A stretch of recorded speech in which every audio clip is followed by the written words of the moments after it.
Hello po sa mga kapwa ko teacher dyan. Tayo po magpapalaro ng bingo. Let's go!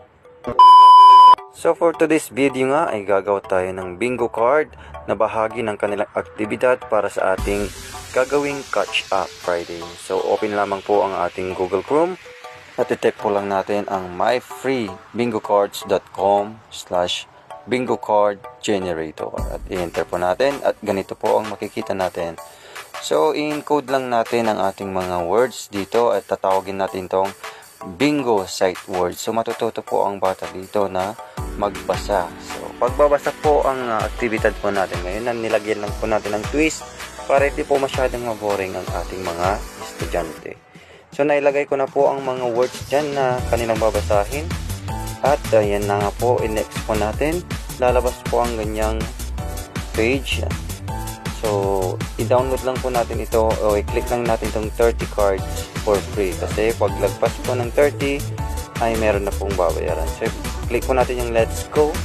Yan, pagkatapos po natin na-click yung let's go, ay ganito po ulit ang lalabas. So, hanapin po natin yung print all. So, i-click po natin ang print all. And then, once na-click na po natin, ang lalabas po dito ay mayroong PDF. Ayan. So, download PDF po ang gagawin natin. Click natin yan.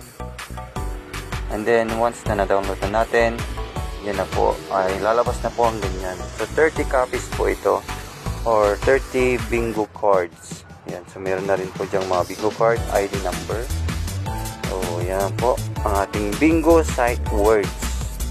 Pagkatapos po ma-download, ay yan na po, ready to print na po natin ang ating bingo sight words card. So, piniprint na po natin.